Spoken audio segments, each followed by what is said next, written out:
Hey guys, tonight we're gliding back to a time when fashion was dangerous. Wigs were skyscraper high, and sometimes a queen wore a chicken as a hat.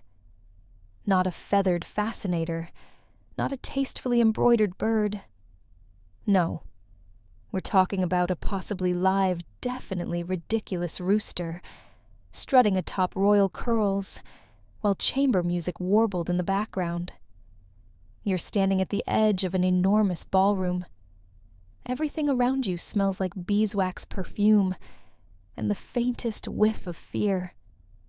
The chandeliers drip crystals, the marble gleams, and everyone is dressed like the concept of wealth just exploded onto fabric. Ruffled sleeves, powdered faces, diamonds where there shouldn't be diamonds. You blink up at a duchess whose wig could legally qualify as a building in 3 states. And there across the room is Her Majesty. At first you think it's just another pile of curls. But then it moves. A flutter. A squawk. And suddenly it hits you the queen is wearing a chicken as a hat.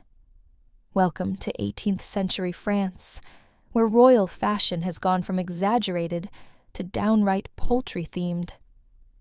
You try not to stare, but how could you not? The chicken, white glossy and curiously calm, is perched in a little golden nest, woven into a cloud of powdered hair. Maybe it's taxidermied. Maybe it's enchanted. Maybe it's just really well trained. You honestly don't want to know. So before you get comfortable, take a moment to like the video and subscribe, but only if you genuinely enjoy what I do here, and drop your local time and where you're listening from. Let's see who's drifting off across the world tonight. Now dim the lights, maybe turn on a fan for that soft background hum, and let's ease into tonight's journey together. The room is packed with fawning courtiers, trembling servants, and that one guy in the corner pretending to be a shrub. The queen barely notices the chicken. She's deep in conversation, probably about wheat prices, or which of her friends recently fell into debt and had to marry an Austrian violinist. Her laughter tinkles like glass. It's all very glamorous and deeply weird. You edge closer, trying to make sense of the scene. Some people around you are clearly pretending the chicken isn't there. Others keep stealing glances, their eyes wide, mouths twitching. It's that courtly balance between awe and terror. No one wants to be the first to point out the emperor's new poultry. And you're beginning to feel it too. That disorienting sense that maybe, just maybe, you're the weird one for thinking this is absurd. To be fair, the 1770s were a deeply weird time for France's elite. Fashion wasn't just about beauty. It was politics, spectacle, and a very expensive game of one-upmanship. The queen had recently grown bored of embroidery and took a hard left into theatrical couture. Hairdressers weren't just stylists. They were engineers. One wrong pin and someone's hairstyle could collapse like a marble column. And historians still argue whether this particular chicken hat incident really happened. Some say it was propaganda, one of many bizarre stories exaggerated by revolutionary pamphlets designed to make the monarchy look ridiculous. Others swear court records mention an ornamental cockatrice diadem, suspiciously close in description. Still others argue it might have been a fashion print from the time that got wildly misinterpreted by generations of delighted rumor-mongers. Whatever the truth, the chicken, real or symbolic, became legend. And you're floating through this glittering madness like a ghost with a backstage pass. You watch a courtier lose consciousness under the weight of her gemstone corset. A marquis uses his powdered wig to sneak cheese into the party. Someone's miniature ship hat actually tips over when the string quartet changes tempo. It's chaos wrapped in satin. At one point, a noblewoman gestures to her own bird-adorned hairstyle. Less chicken, more phoenix. And you realize this isn't an isolated incident. Poultry apparently is having a moment that may or may not involve the queen. Still, the image sticks with you, a monarch balancing absurdity and elegance with the nonchalance of someone who's never baked their own bread. It's both hilarious and sad. Because under all the fluff and feathers, you sense something uneasy, like the floor beneath the palace is starting to crack. But for now, the music plays, the skirts rustle, and the chicken sits regal, oblivious, and possibly asleep. You follow the scent before you even realize you're doing it. It slinks down the gilded hallway like a mischievous ribbon sneaking past velvet curtains, past yawning guards in silk sashes, and right into your curious nose. It smells like onions, onions and soap, and maybe a hint of wine-soaked goat. Welcome to Versailles. You expected perfume and roses, maybe the faint drift of lavender sachets tucked into linen closets. But no, what you get is the complicated aroma of overworked kitchens, underwashed wigs, and aristocrats sweating nervously beneath 20 pounds of brocade. You trudge through the corridors past walls crusted with gold leaf and mirrors that gleam even in candlelight. Versailles is dazzling, yes, but also quietly repulsive in the way only beautiful things can be when they're hiding something.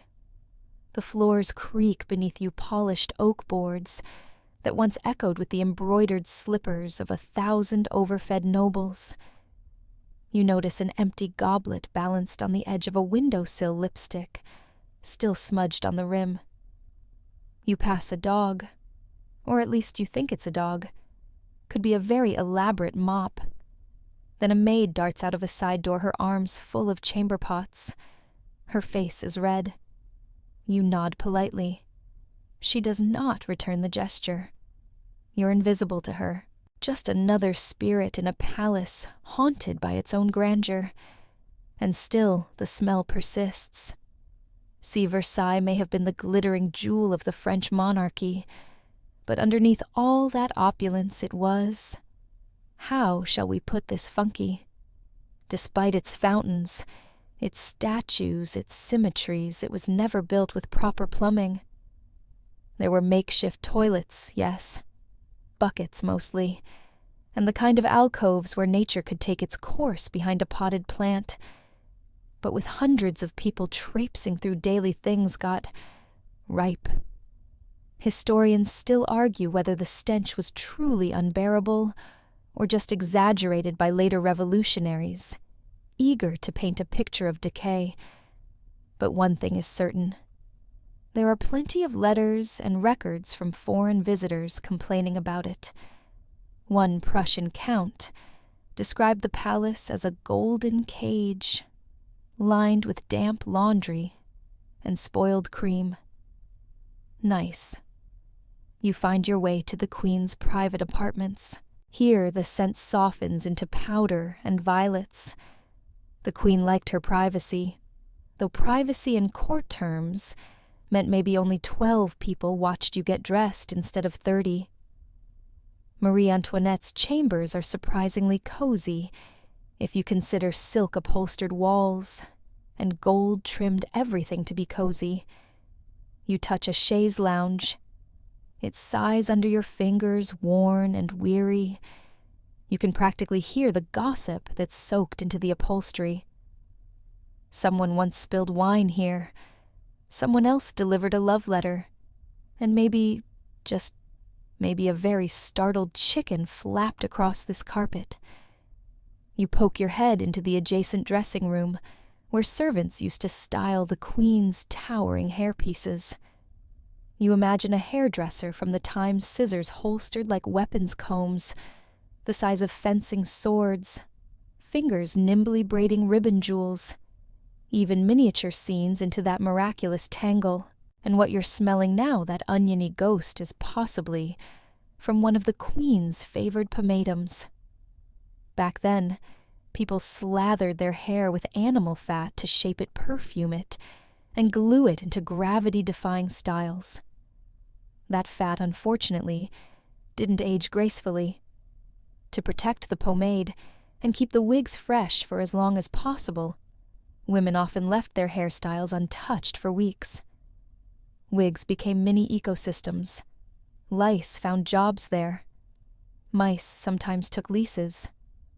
A particularly dramatic pamphlet described a woman's hair bursting open during Mass, revealing a very surprised beetle.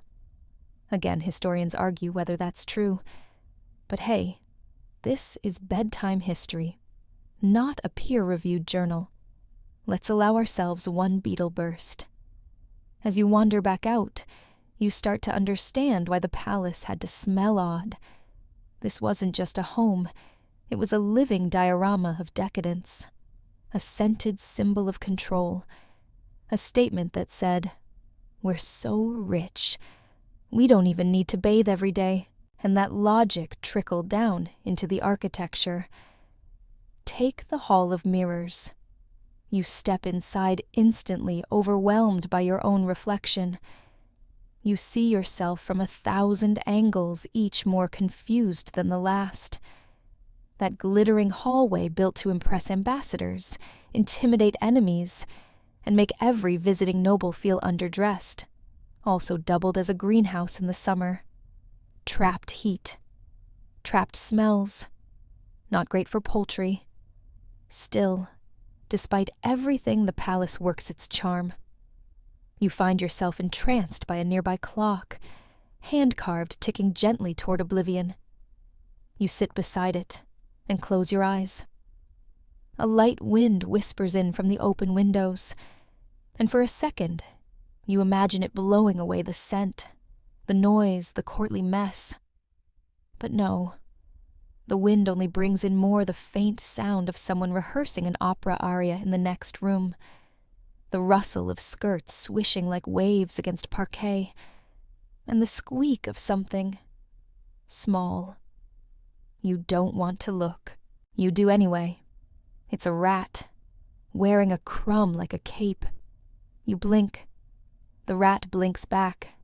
Then it scurries into the shadows, leaving you alone again, with the ghosts of perfume fat and long-forgotten fowl.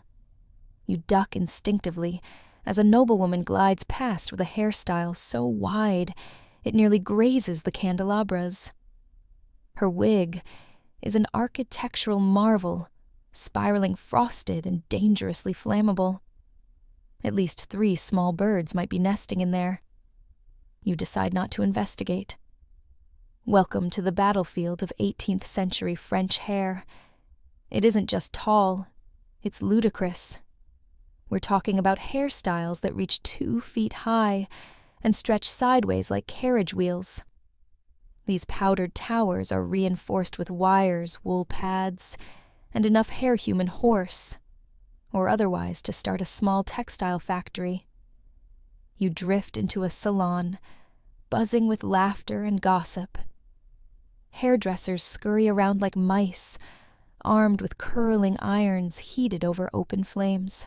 There's a mild tension in the air, one wrong move, and somebody's hairstyle could ignite like a tinderbox. You spot a stylist muttering a prayer as he balances a model ship complete with sails atop a duchess's powdered dome. She smiles serenely, as though she hasn't been standing still for 6 hours. You marvel at the scale of it all. One lady is flaunting a replica of the Bastille, built entirely out of felted hair. Another boasts a miniature orchard of silk peaches nestled in her curls. And there off to the side, a nod to our dear chicken, a marquise, parades past with a wax bird, perched jauntily in her coiffure complete with gilded nest, and feathered tail trailing down her back, like a luxurious mullet. The chicken, you note, seems to be gaining popularity. It wasn't just fashion. These elaborate hairstyles were status symbols, political statements, and conversation starters all in one. The more absurd, the better. You didn't just walk into a salon, you declared war on subtlety, and yet, under the joke, lies a truth women couldn't speak loudly in court, but their hair did plenty of shouting. Marie Antoinette herself was a pioneer of this visual language. One week, her wig might depict a battlefield scene. The next, a rising sun. Each new style sent a message supporting her husband mourning a loss, or occasionally just flexing on the peasants. But historians still argue whether she enjoyed these styles or merely endured them. Letters from her youth suggest she loathed court stiffness and preferred simpler muslin dresses. Then again, she also hired Léonard Autier, the most extravagant hairdresser in France, and paid him handsomely to pile increasingly insane things onto her scalp. Some say she felt trapped, coaxed into absurdity by a court that treated fashion like oxygen. Others insist she loved every minute of it. You edge closer to a mirror and catch a glimpse of yourself amid the madness. For a moment, you imagine what your own wig might look like. Perhaps a tiny bakery complete with spinning sugar windmill, or a sleepy little village where the chimney smoke is cleverly crafted from steam, rising out of heated lavender sachets. You feel yourself smiling, and then sneezing. Powder, so much powder. The wigs weren't just big, they were dusty. Powdered wigs were coated in starch, and then dusted with fine white or gray powder, made of flour or even ground bone. It clung to everything: hair, eyebrows, eyelashes, lungs. You stifle another sneeze and realize that everyone else is sneezing too, just more politely. It's a symphony of suppressed sniffles. One gentleman across the room has had enough. With a dramatic huff, he removes his wig and throws it across the salon. It bounces like a stunned sheep and lands on the lap of a duchess who gasps, not in horror, but in admiration. She twirls it in her hands thoughtfully. You suspect a new trend may be forming detachable evening wigs. 2 for dinner, 1 for dancing. Another woman begins to explain that her wig contains a hidden drawer for love letters. You lean in. She opens it. A moth escapes. No one reacts. You hear the whispers swirl. A new pouf is being designed to commemorate a naval victory. It will include rigging made from piano wire and waves crafted from dyed silk. There are rumors of one noblewoman commissioning a moon-themed wig, lit from within by tiny candles.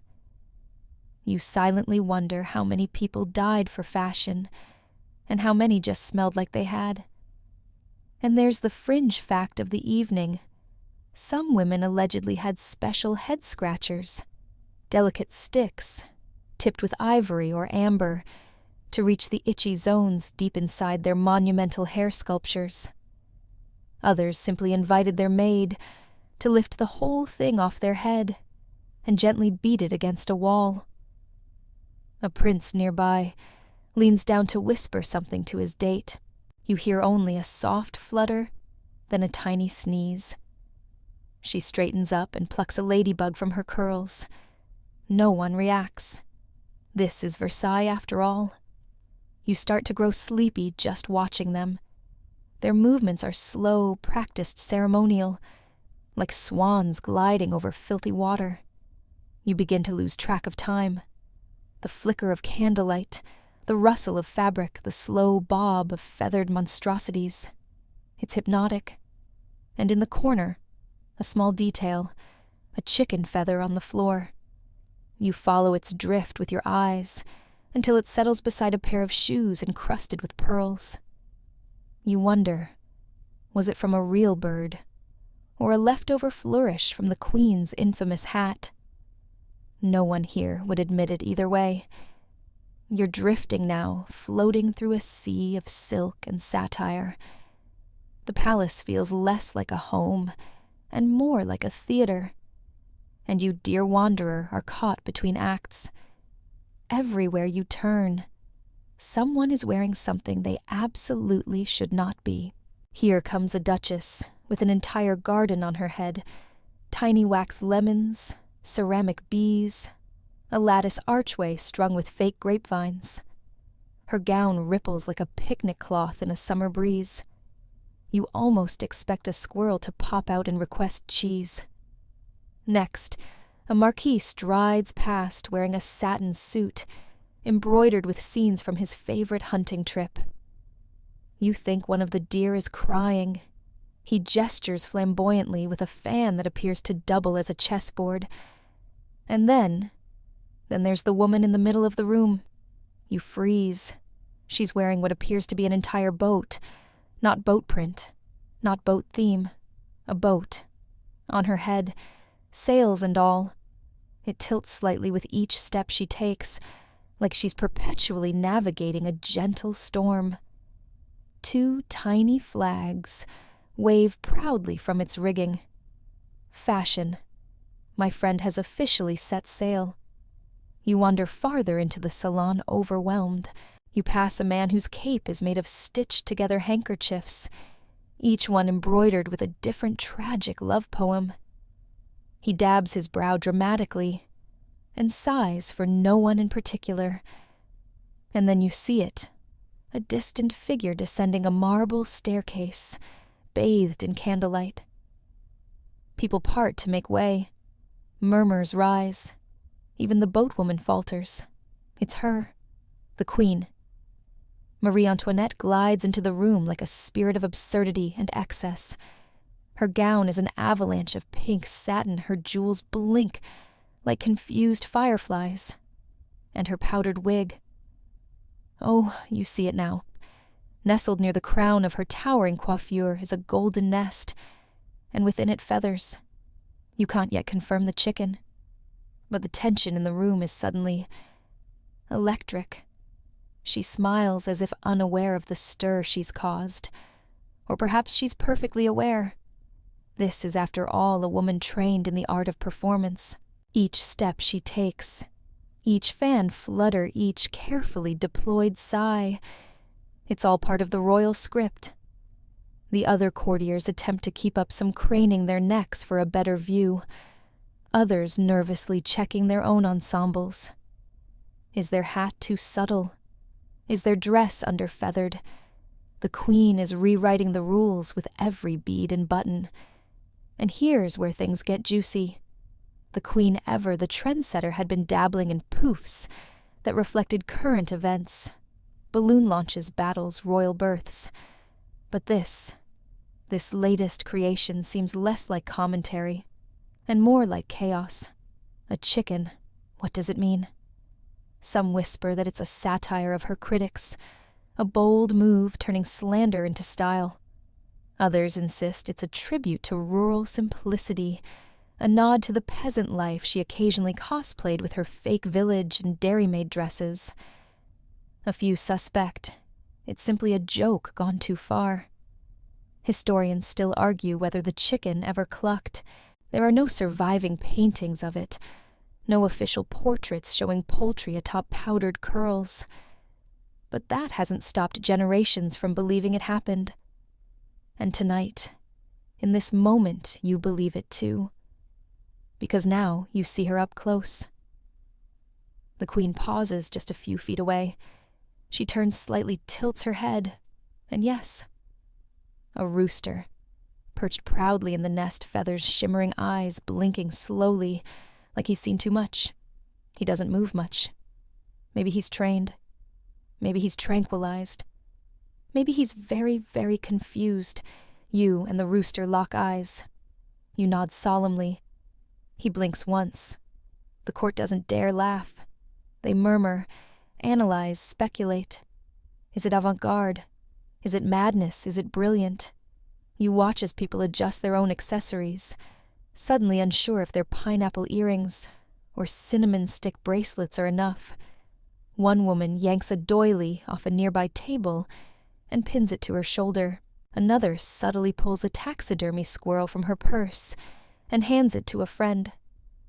You get the feeling a fashion arms race is breaking out. And in the midst of it all, Marie Antoinette raises her glass and says quite clearly, "To the unexpected." The crowd applauds. The chicken does not. You're not sure how to feel. Part of you wants to clap. Another part of you wants to weep for the kingdom. And a small part of you just really, really hopes no one mistakes that chicken for an hors d'oeuvre. As the queen moves on trailing admirers and awestruck glances, you sit on a cushioned bench and let the absurdity settle around you like falling powder. You exhale slowly, and then you notice something even stranger. No one is talking about the war. No one mentions the food shortages, the debt, the brewing unrest outside these opulent walls. In this room there is only fashion, only competition, only distraction. A hat with a chicken may be ridiculous, but it's also a mirror, and you, dear dreamer, are standing right in front of it. You follow her, because how could you not? The queen floats ahead like a satin-clad comet, trailed by perfume-powdered courtiers and one extremely stoic chicken. She moves through Versailles as though gravity only mildly applies to her. And even when she disappears behind velvet drapery, the echo of her presence lingers like a sugary ghost. You pause near a gilded column, staring after her still half in disbelief. The chicken, the boat hats, the entire glittering spectacle. It's tempting to write it off as lunacy, but then again, Marie Antoinette was never just a fashionista with a flair for feathers. No, she was the queen, the lightning rod for France's festering frustrations, a foreigner, an Austrian, and to many an outsider who never quite played by the rules, even the broken ones. You slip quietly down a side corridor, where the gossip slithers faster than the servants. "She had the wig made in secret," someone whispers. "It was a dare," says another. "It's not a real chicken," a third insists. You hear all this behind half-closed doors, through silk drapes and between spoonfuls of rose-scented custard. You reach a quiet salon, where the queen sometimes took tea with her inner circle. The room is smaller, more intimate. Here, Marie Antoinette was said to laugh, freely read novels, and mock the very people she had to impress each evening. You sit in her chair. It's surprisingly ordinary if you overlook the embroidered gold bees and the ivory inlays. You imagine her here, perhaps sipping from a porcelain cup, talking about art or children or the latest Parisian scandal.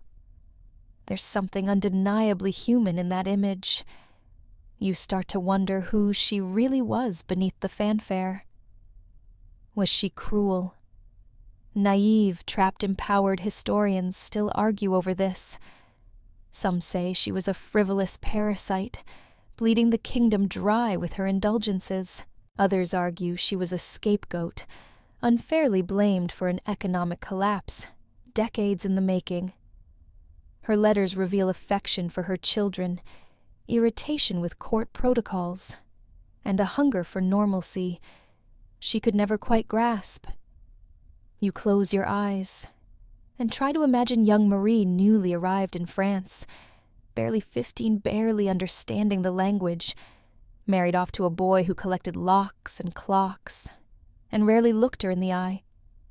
You picture her alone in this vast, glittering prison, expected to charm an entire nation while navigating deadly court politics and constant scrutiny.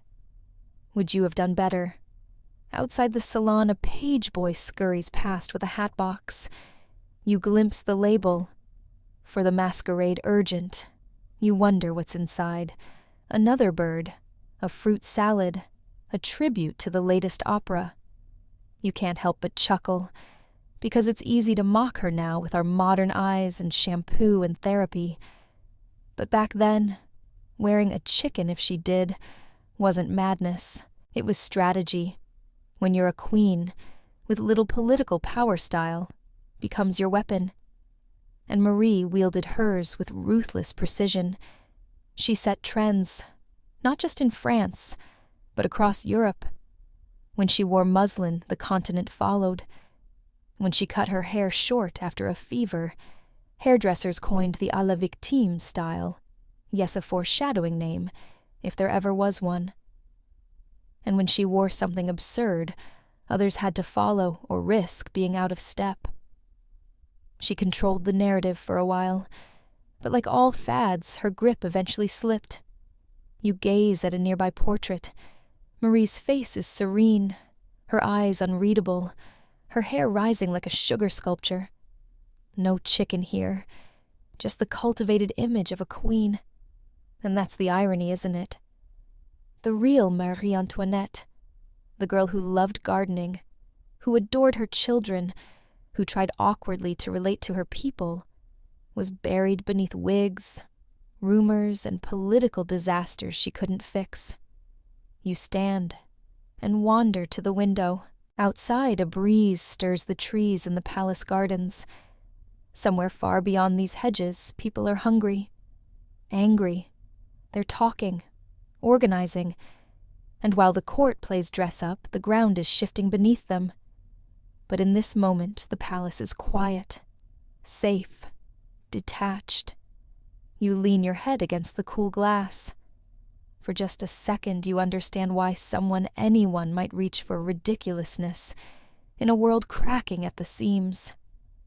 Why not wear a chicken?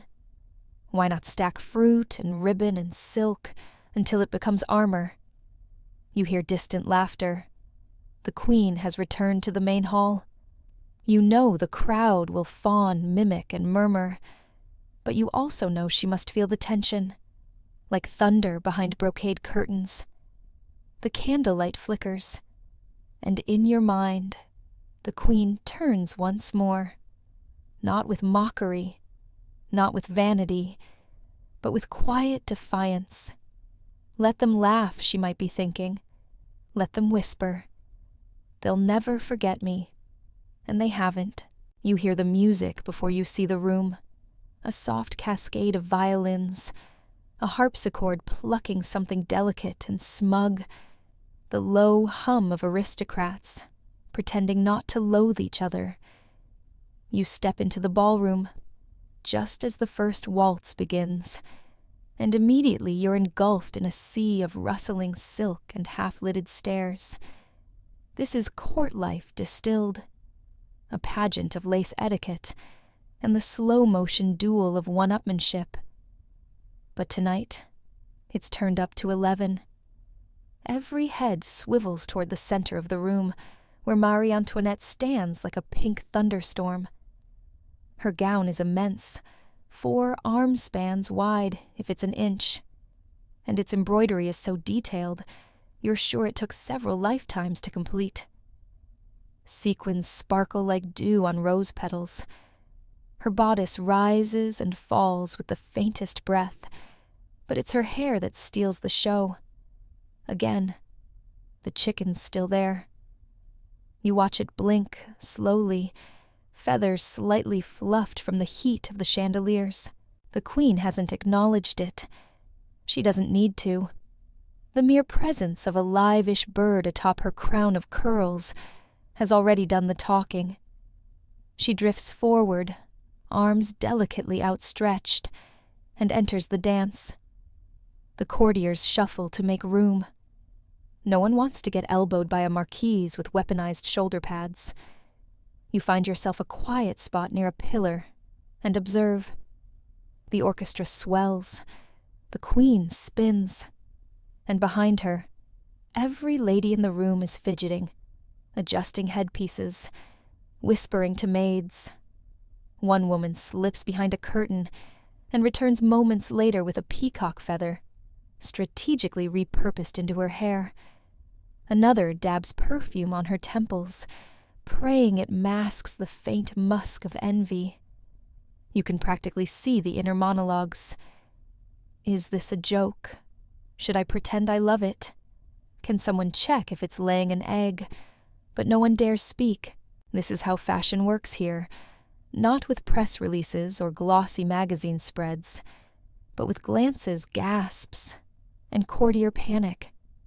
It would be funny if it weren't so sad. Because this room with its glittering gowns and chicken wigs is the last safe fortress of a world teetering on the edge. The French economy is in freefall. The harvest has failed again. Bread prices are soaring. And in Paris, regular people are eating a thing called pain d'ordinaire, which is somehow both too chewy and too dusty.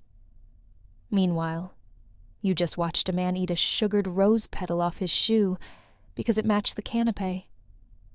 This disconnect isn't new, of course. Court life has always floated miles above peasant life, but lately, the air between them feels thinner, like a storm's about to crack through the silk. You lean against the pillar eyes half closed. The music carries you, lulling you into the strange, sad rhythm of opulence. The violins wail softly. The dancers twirl like overly frosted pastries. The queen. She doesn't break character for a second. But you notice it now. Her smile is a touch too practiced. Her posture a shade too rigid. And when her eyes dart toward the corner, toward the guards posted silently by the doors, you sense it. She knows. This isn't just fashion. It's distraction.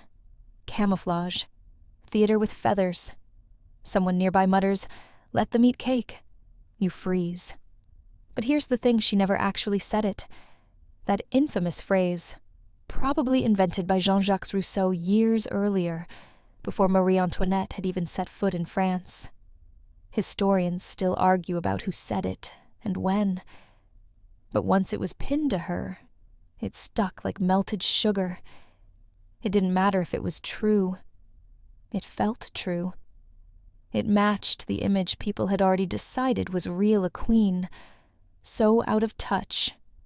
She might as well wear a farm animal as an accessory. And tonight, that metaphor has feathers. The musicians strike a triumphant chord. The queen curtsies deeply, wig-bobbing ever so slightly. You think the chicken flaps once, maybe twice. The crowd bursts into applause. You look around. No one mentions the bread riots, or the rising taxes, or the pamphlets circulating through Paris, each one more salacious and mocking than the last. They call her Madame Deficit. They draw her as a harlot, a witch, a drunk. They depict her naked on the throne, a rooster crowing at her feet. You realize something chilling. This chicken isn't a hat. It's a weapon, a dare, a silent scream, a way of saying, "Yes, I know what you think of me. Here, have the symbol." And yet, the message isn't landing. Not with these people. Not tonight. They're too busy clapping. You turn to leave the ballroom, overwhelmed by the scent of powder wine and desperate elegance. As you go, you pass a servant slipping a roasted quail leg into his coat pocket. Two noblewomen hiss at each other over whose gloves are more Venetian. Someone knocks over a tray of oysters, and no one notices. But the chicken, still perched, still blinking, still quietly judging, you find yourself tiptoeing now, not just to avoid scuffing the marble, but because the moment feels sacred, strange, unrepeatable, because you've just witnessed the birth of something truly unhinged. The chicken hat has gone viral. Well, 18th century viral, meaning that everyone in court is now pretending they were the ones who thought of it first. She's wearing poultry now, a countess whispers with faux surprise, while adjusting the tiny ceramic egg nestled in her own updo. I've always adored barnyard motifs, croons. Another whose bodice is mysteriously feather-trimmed this evening. It's like fashion whiplash. What was ludicrous last week is now the new standard. You follow the wave of transformation through the palace. In one room, a stylist sprinkles millet across a powdered wig, muttering for texture. In another, a maid ties a velvet ribbon around a plucked pheasant foot. You spy a bishop discreetly swapping out his mitre for a tasteful dove brooch. Somewhere someone's composing a poem about Galeen glory, to be read at tomorrow's breakfast salon. You stumble into a dressing room, one of the more chaotic ones, and behold a scene of pure theatre. 3 noblewomen are bickering over which type of chicken is most fashionable. One insists on bantams for their cheeky symmetry. Another argues for silky hens because of their whimsical fluff. A third demands guinea fowl, citing exoticism. The hairdresser mediates like a UN diplomat in a powder cloud. You glance over at the inspiration board, hastily pinned to the wall. There are sketches of topiary wigs, egg-inspired jewelry, and something labeled avant-garde omelette bodice trial only. You can't decide whether to laugh or lie down, because this isn't a fluke. This is a movement. One woman emerges from behind a dressing screen wearing a corset shaped like a chicken coop. Tiny wire doors open over her hips to reveal nests filled with golden thread. She twirls. Applause erupts. You're starting to think reality may have taken the evening off. Still, the question burns quietly at the edge of every smile. Did Marie Antoinette mean for this to happen? Historians still argue about her intent. Some believe she was mocking her critics, taking their ridicule and turning it into spectacle. Others claim she was oblivious, a trend-chasing queen, so immersed in luxury that nothing seemed too far. And a few even theorize that the infamous chicken hat wasn't hers at all, but an invention of satirical printmakers desperate to skewer the monarchy's absurdity. The evidence is slippery. No paintings, no official record, only a few letters possibly fabricated mentioning the Queen's nesting coiffure, and of course, dozens of revolutionary pamphlets that gleefully piled feathers on her legacy. But you're here. You saw it. And whether real or imagined, the bird has become a symbol, a ridiculous clucking crown for a woman caught between myth and monarchy. You wander deeper into the palace, drawn to the Queen's personal atelier. It's quiet here, tucked behind heavy curtains warmed by a faint fire. On the desk, fabric swatches, ribbon samples, fashion plates from England and Italy. You run your fingers across them. Silk tulle lace each, a language of power. In the corner, sketches for new wigs.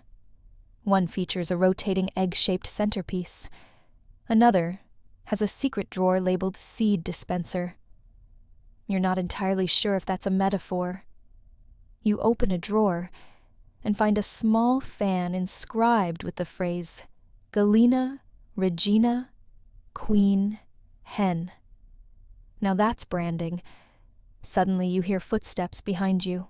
You duck into a wardrobe because you're a ghost in this place, a witness, not a participant. Through a crack in the wood, you spot her.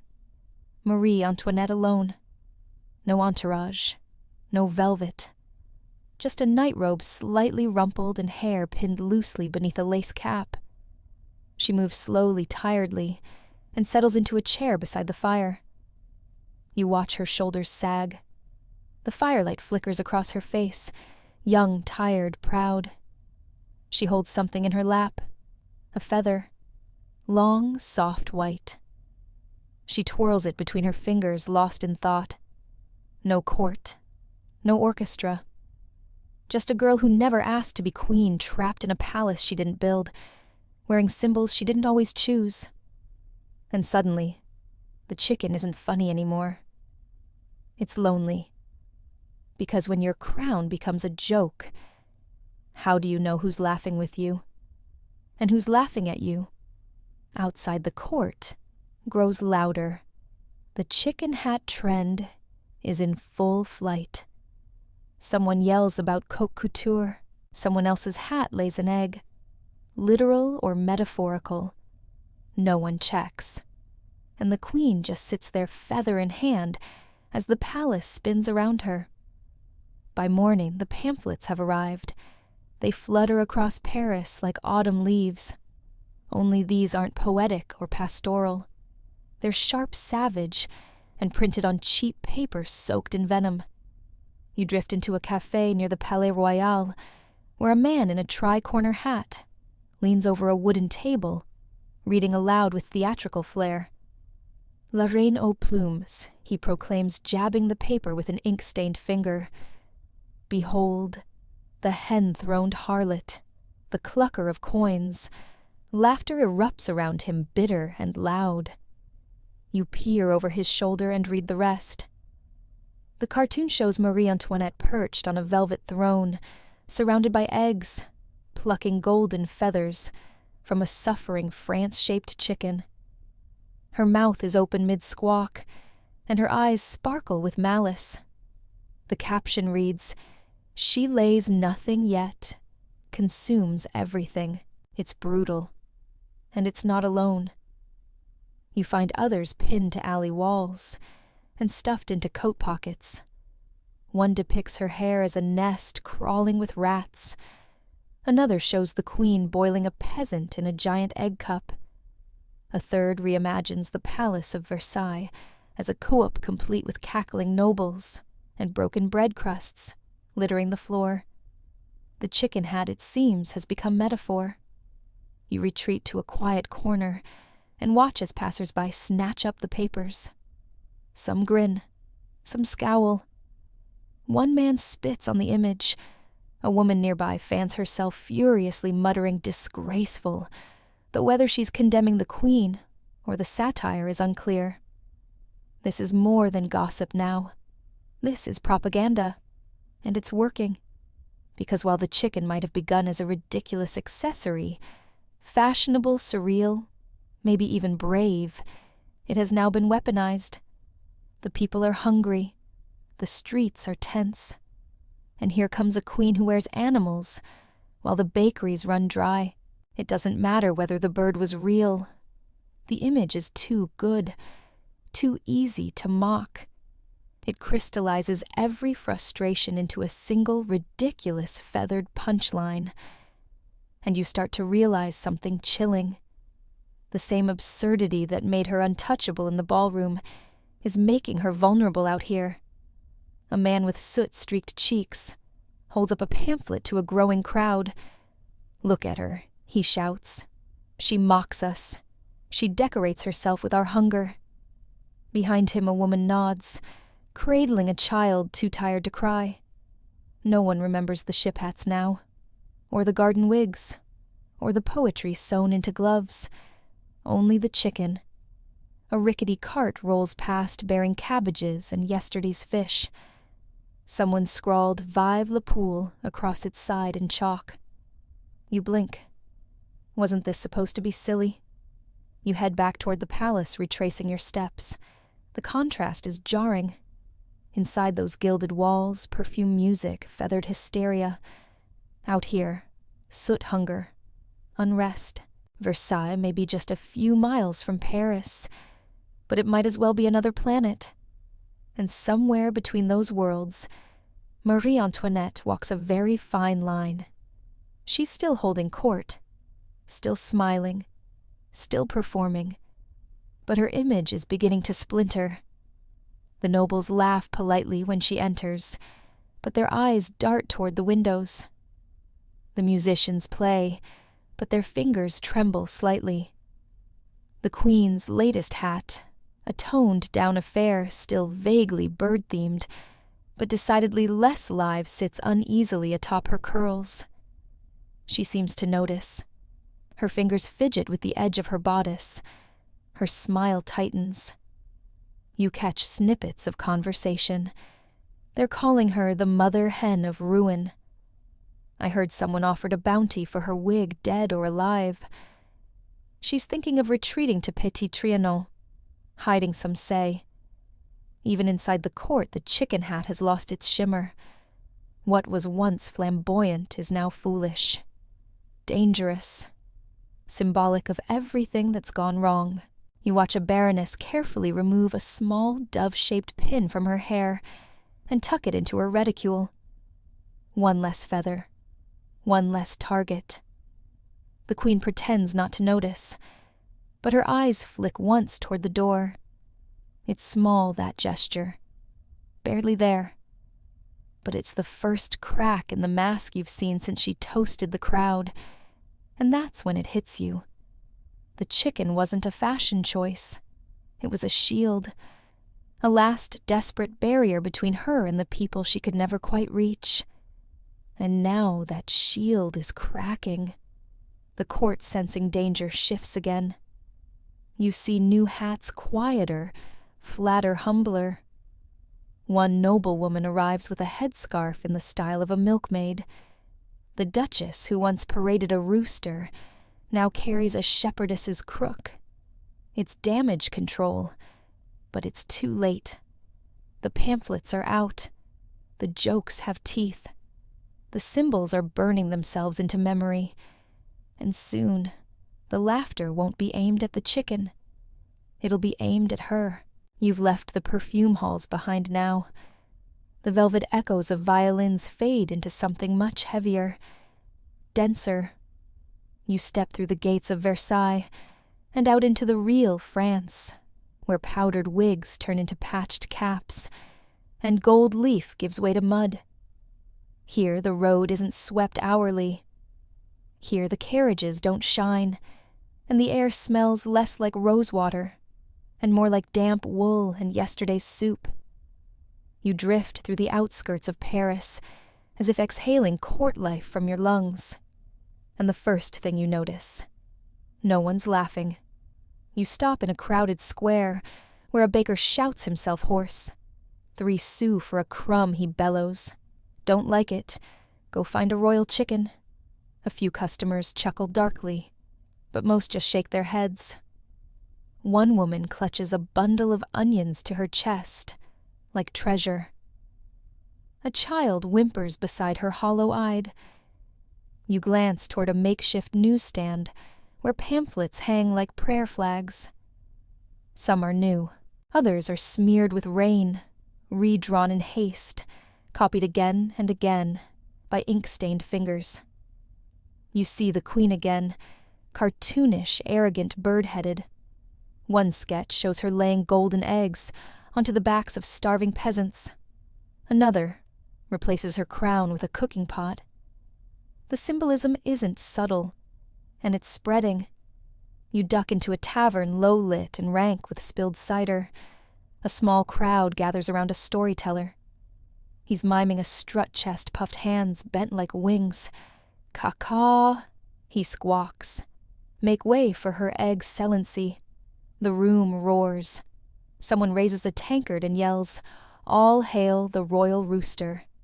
You watch a man draw a line in the air with his knife and snarl, "We'll pluck her clean, we will, one feather at a time." The fire crackles. The laughter doesn't reach their eyes. Historians still argue how quickly revolutionary sentiment swept through Paris, but the signs were already there.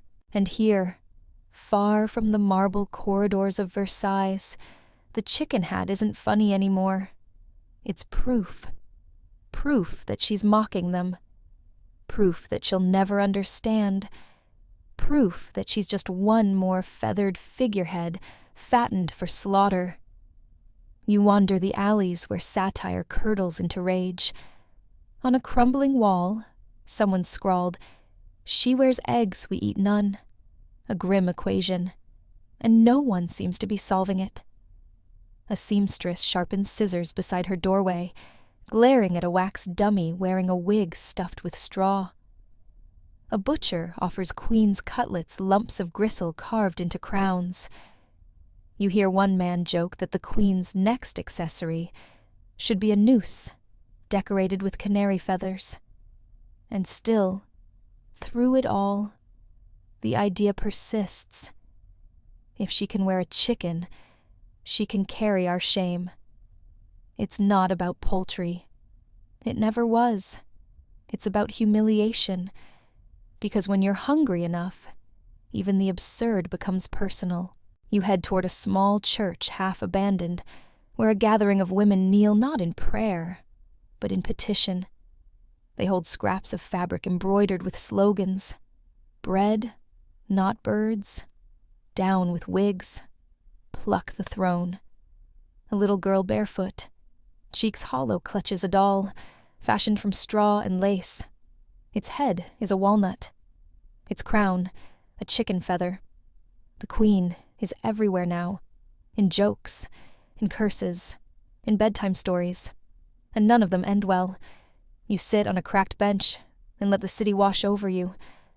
The muffled thud of carts on cobbles, the clang of distant bells, the low hum of a people too tired to hope and too angry to stay quiet. A boy runs past laughing. He's got a paper crown on his head, drawn with charcoal wobbly handmade. It bears one word: Pouf, the courtly slang for those elaborate wigs. The boy's laughter echoes down the street, bouncing between crumbling stones and shuttered shops.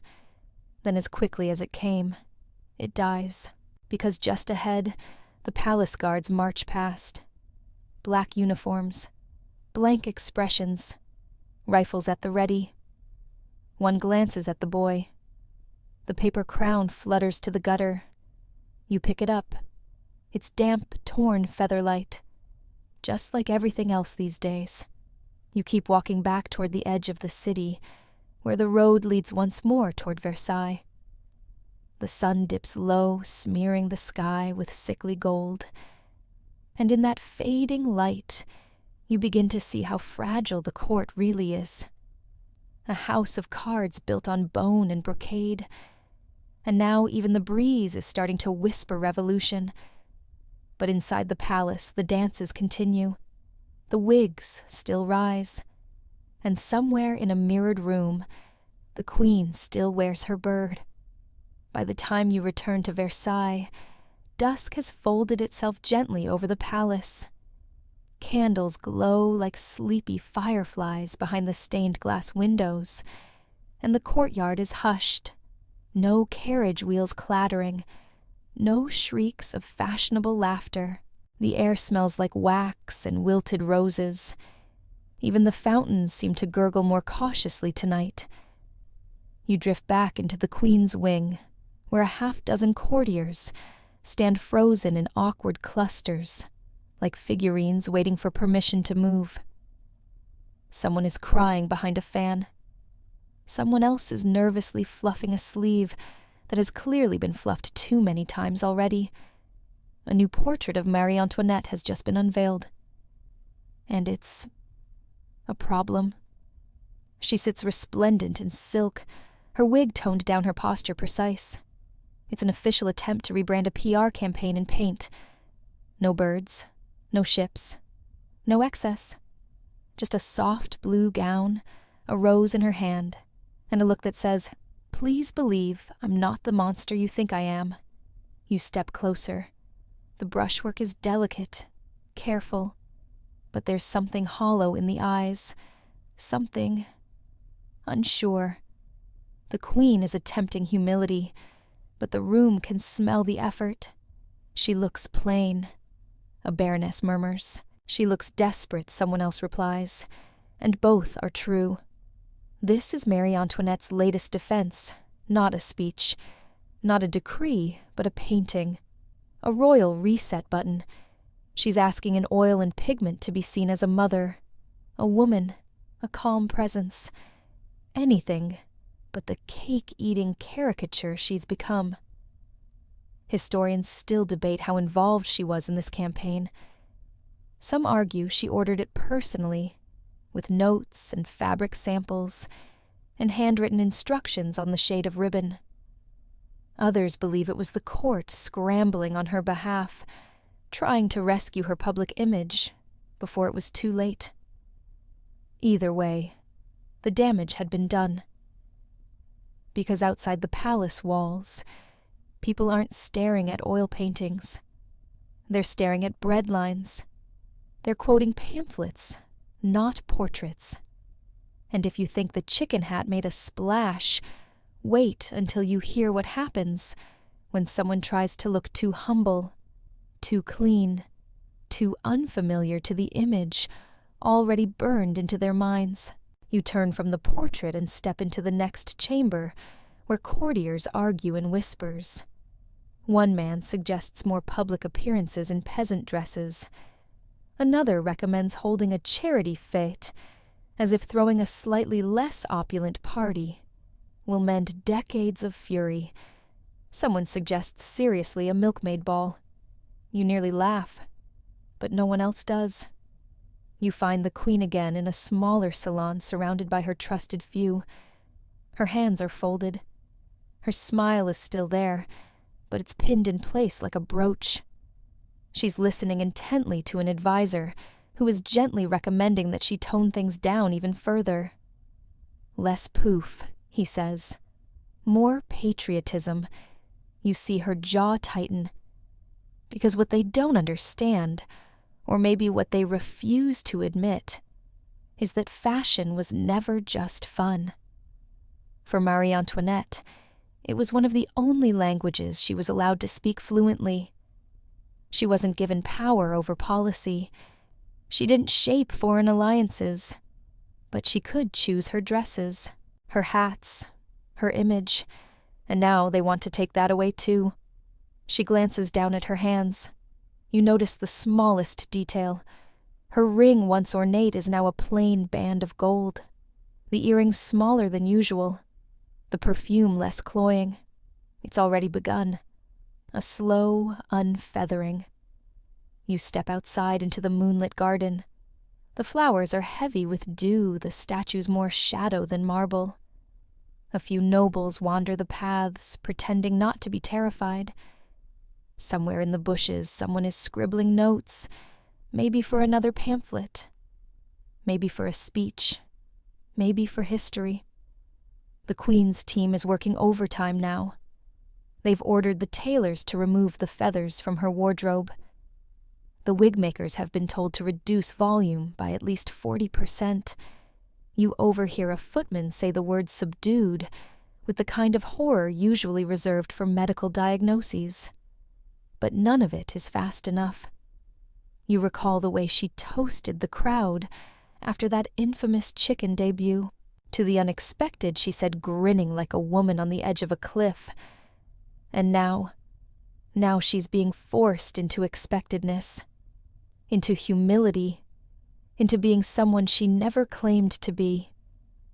You wonder what if she had doubled down, what if she had leaned in, started wearing entire barnyard scenes as wigs, hatched eggs, mid-ballroom marched into Paris with a rooster on each shoulder and said, "Yes, I am ridiculous. But so is this entire system." Would it have worked? Historians still debate whether a different version of Marie Antoinette could have survived the storm. One who embraced change sooner. One who dropped the feathers before they stuck. One who wore homespun linen, not as a costume, but as a commitment. But this Marie. She hesitated, and hesitation when history is sharpening its knives is dangerous. You sit on a stone bench as the bells toll midnight. Somewhere a bird calls low, slow nothing like a rooster. Maybe it's real. Maybe it's memory. Either way, it sounds tired. Like the queen. Like the court. Like the kingdom. You awaken, or maybe you never truly slept, to the sound of rustling parchment and hurried footsteps. You're back inside Versailles, but something has changed. The hallways aren't echoing with laughter anymore. They thrum with anxiety, the kind that buzzes behind the eyes and makes even chandeliers feel fragile. A valet sweeps past with a box tucked under one arm. It's leaking powder. Feathers trail behind like guilty confetti. Something's being covered up or packed away. You drift after him through a winding maze of rooms until you reach a side salon stacked with crates and trunks. Inside old hats, discarded wigs, out-of-season silks.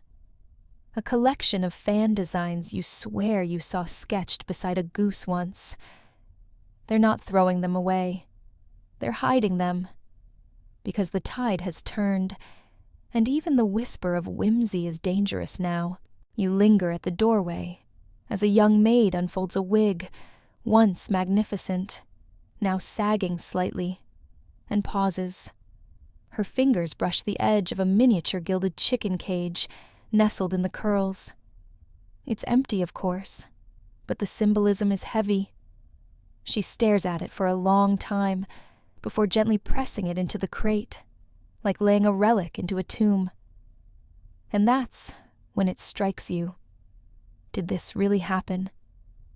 You've seen the signs, the sketches, the whispers. You saw the queen herself, you think, with the rooster nodding from her scalp. But now, in the quiet aftermath, you feel history blurring at the edges. Historians still argue about the facts. No royal inventories mention a chicken hat. No museum houses the infamous wig. No verified letters describe it in detail. What we do have are caricatures, rumors, and the long shadow of satire. But does it matter?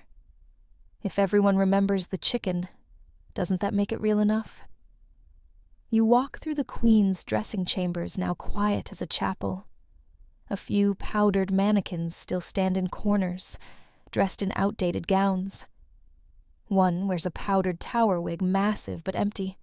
No fruit, no garden, no ship, no bird. Just height.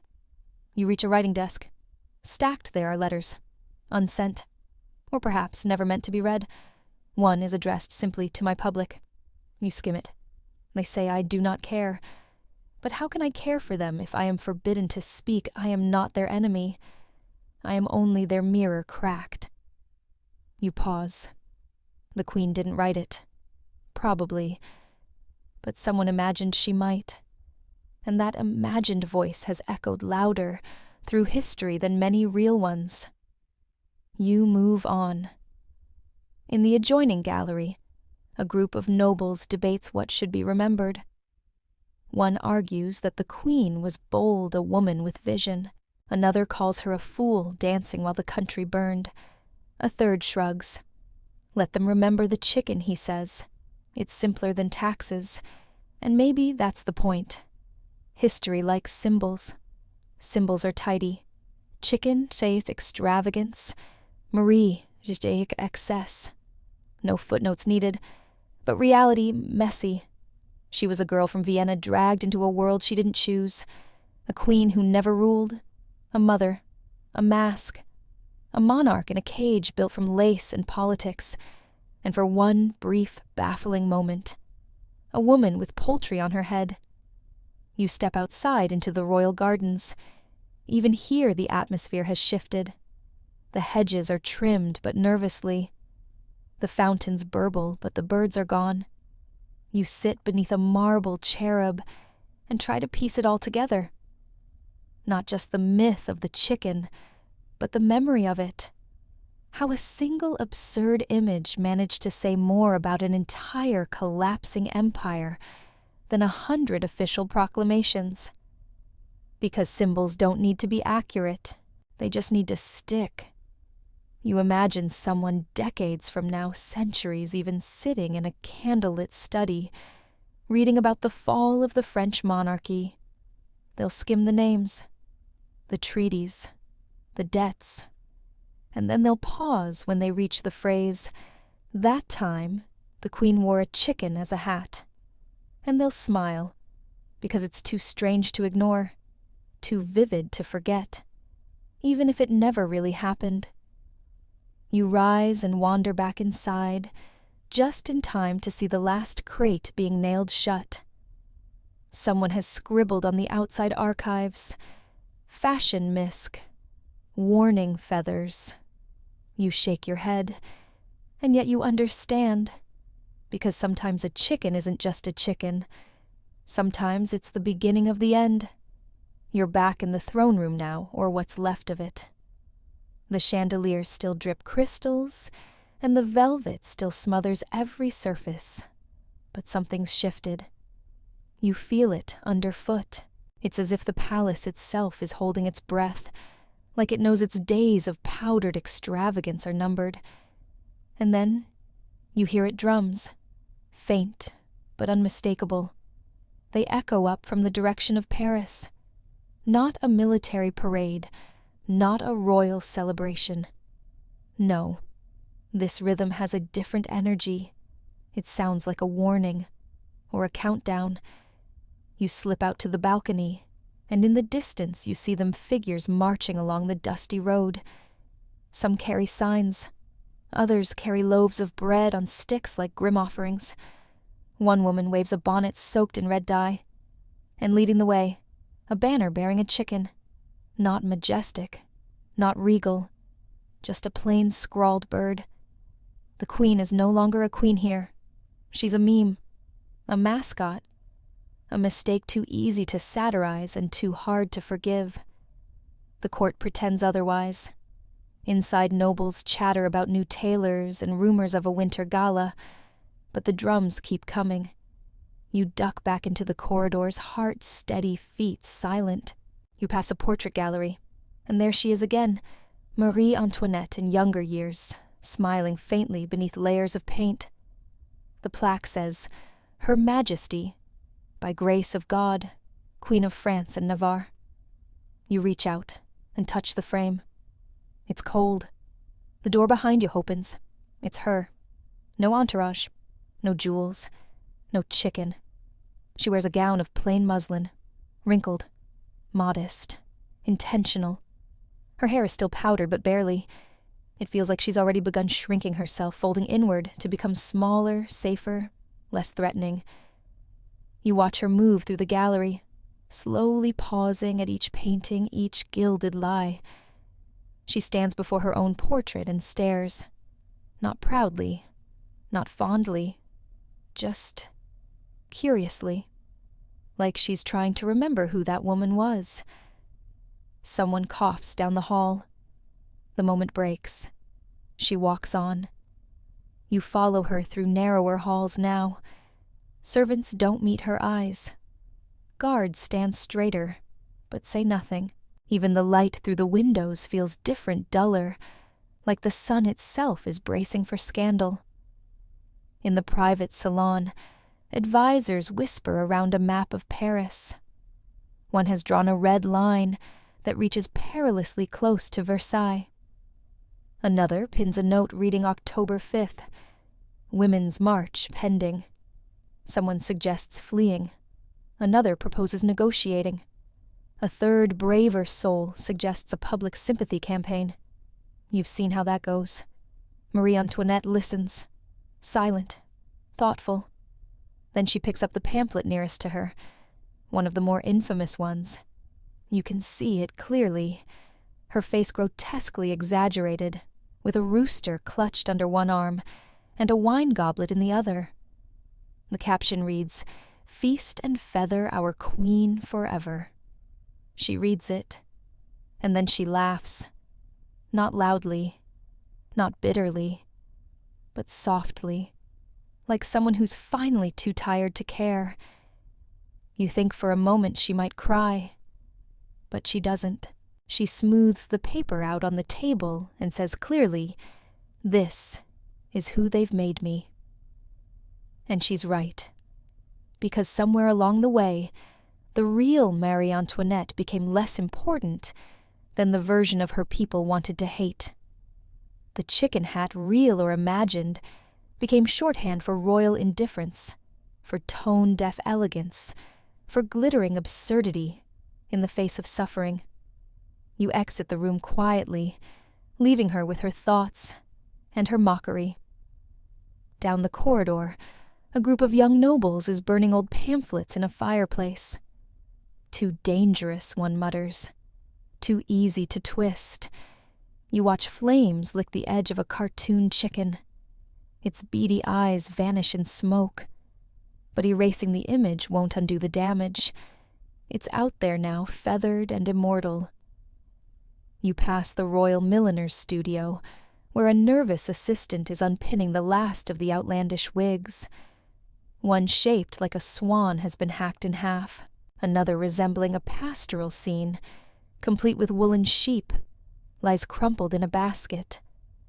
He doesn't look up as you pass. He's too busy pulling pins, muttering something about safety and practicality. You find yourself in the gardens again, watching the sun descend like a slow apology. Peacocks scream faintly in the hedges. A gardener picks up a fallen rose petal, turns it over in his palm, and lets it fall again. And you wonder, when did the laughter curdle? Was it the chicken hat? Or the bread riots? Or was it always comin'? You lie back on the marble bench and close your eyes, letting the last light of day warm your face. The drums are louder now, closer, less like music, more like footsteps, and you think soon they won't be knocking. They'll be entering, with torches, with questions, with no interest in portraits or parties. Just justice, or revenge, or both. You don't hear them at first, but you feel them. The vibrations ripple through the stone floors, subtle, rhythmic, like a slow heartbeat. You're in the outer corridors now, where the tapestries hang heavier, where the gold leaf peels in tiny curls, where the silence has weight. Then the footsteps, boots on gravel, carts rumbling, voices sharp and cracking. They're not here yet, but they're close. The revolution has crested the hill. It's no longer some vague rumor from Paris. It has arrived at the gates.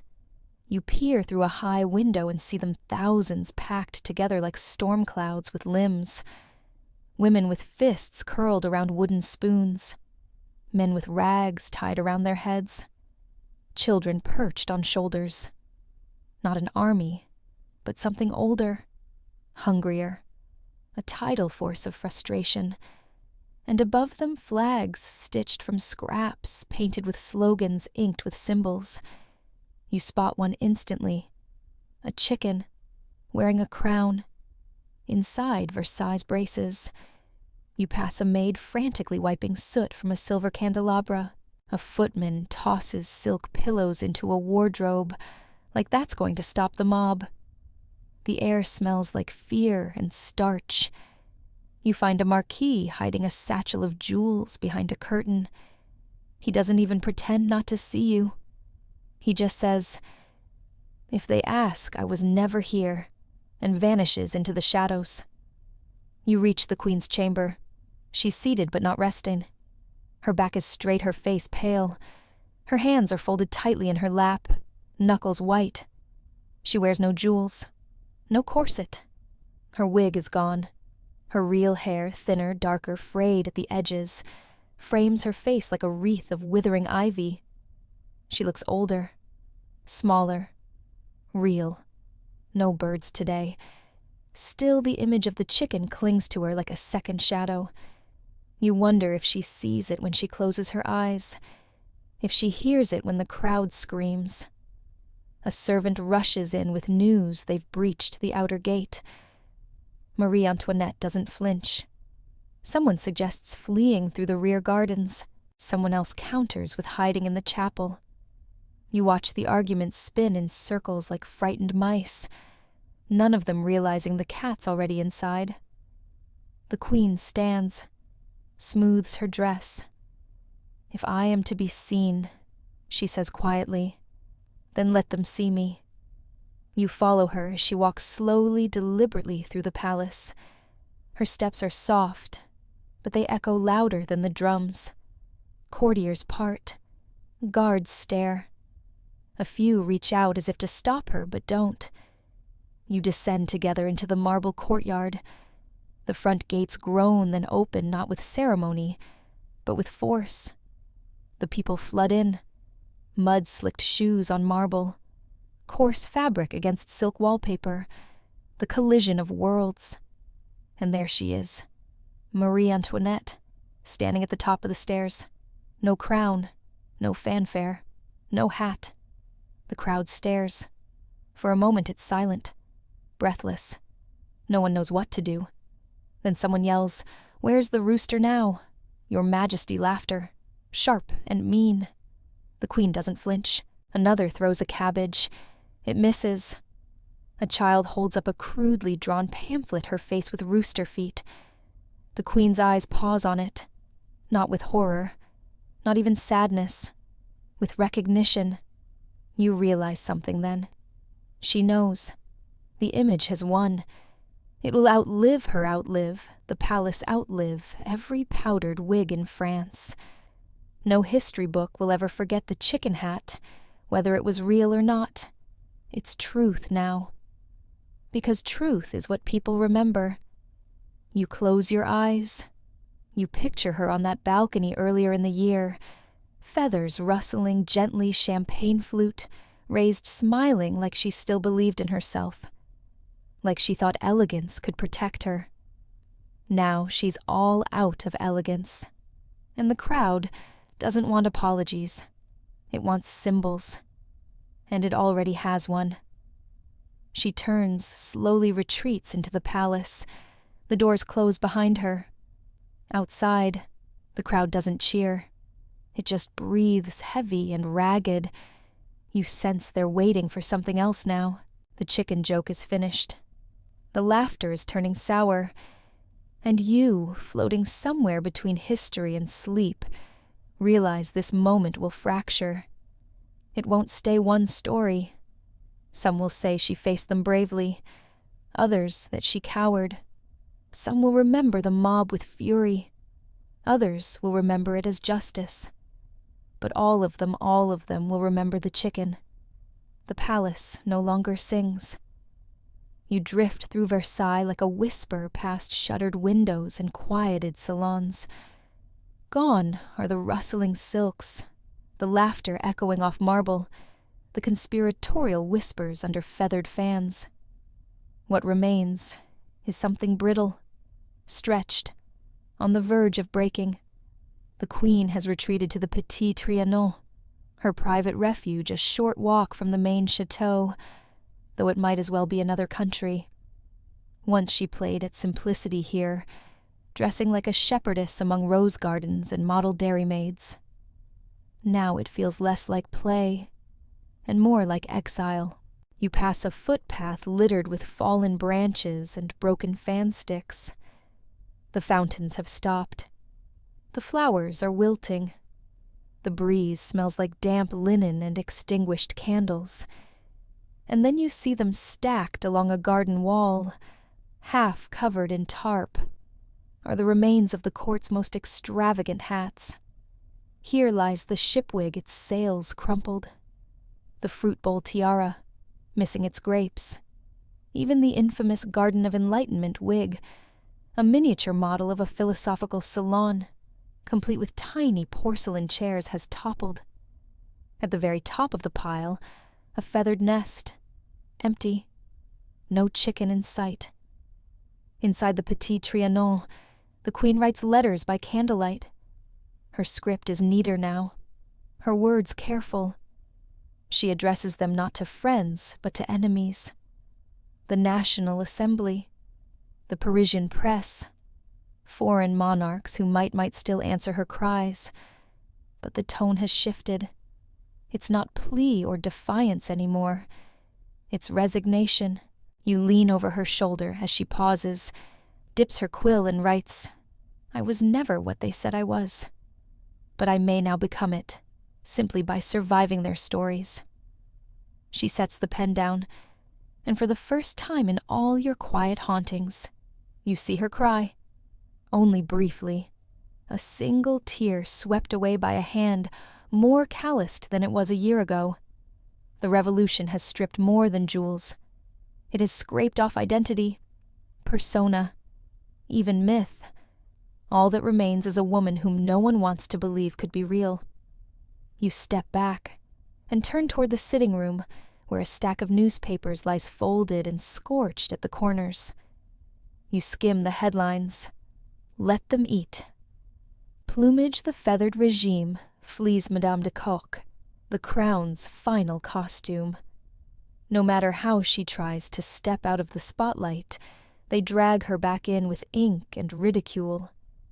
You remember when she wore muslin hoping to appear more humble. The papers mocked her for looking like a milkmaid. When she wore velvet, they accused her of bleeding the treasury. When she wore a chicken, or maybe wore a chicken, it didn't matter. They made it real. And then they made it her. That's the power of image. Once seen, it sticks. Like powder. Like perfume. Like guilt. And now her legacy is being baked. Folded. Fluffed into satirical pastries. In Paris, at the very moment she finishes her letter, a theater troupe performs a parody. The actress playing the queen wears an enormous squawking headpiece and flaps around the stage, while nobles throw fake gold coins and bread crusts. The crowd howls. Someone in the front row sobs as they laugh. It isn't joy. It's catharsis. You float to the queen's private dressing table. It's nearly bare now. Just a few combs, a single compact, a small tin of powder she hasn't touched in days. A hand mirror lies face down. She no longer wants to look. You pick it up. Your own reflection, soft, vague, half asleep, blinks back at you. Behind your ghostly shoulder, you glimpse the queen rising from her writing desk, standing taller than she has in hours. She steps to the window. Outside, a crow lands on a branch. Its feathers ruffle in the wind. It tilts its head, looks at her, and lets out a low, flat caw. She nods, then turns away. Tomorrow she will be forced to travel to Paris with the king and their children, not as royalty, but as prisoners of courtesy, escorted, watched, displayed. She doesn't know that yet, but you do. You also know what will come next. The years of imprisonment, the escape attempt, the trial, the verdict, the tumbrel, the blade. But that's later. For now she sits once more, lights a final candle, and watches it flicker beside a folded handkerchief embroidered with a tiny bird in gold thread. The last remaining chicken. No longer funny, just sad. You leave her there in the dimming light, not with judgment, not with pity, but with something softer, the understanding that once you become a symbol, you no longer belong to yourself. And in that sense, she's already gone. The night deepens, and the palace quiets. You find a soft spot beneath an embroidered canopy where velvet drapes sway gently in the cool evening breeze. The scent of lavender sachets mingles with the faint trace of old perfume and extinguished candles. Outside, the gardens are hushed shadows, folding in on themselves like a whispered secret. You settle here, letting the fatigue of centuries settle around you, like a familiar blanket.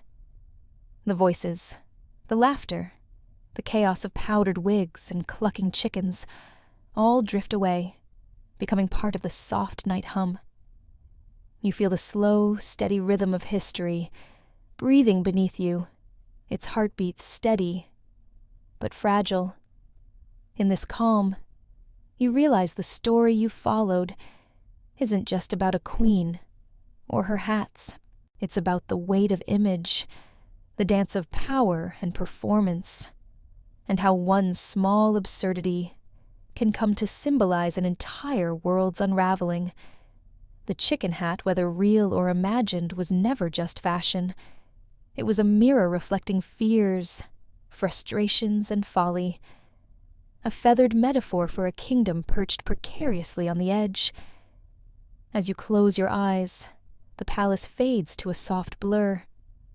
The ornate wigs become gentle clouds. The gilded halls dissolve into moonlight, and the queen's figure becomes a quiet silhouette against the stars. The tumult of revolution hushes to a distant murmur, and somewhere in the fading light, you hear the faint, comforting flutter of wings. You drift deeper into sleep, wrapped in velvet and feathers carried by a lullaby sung through time. Rest now, knowing that even history's quirks have their place, and sometimes the most ridiculous stories hold the deepest truths. Sweet dreams.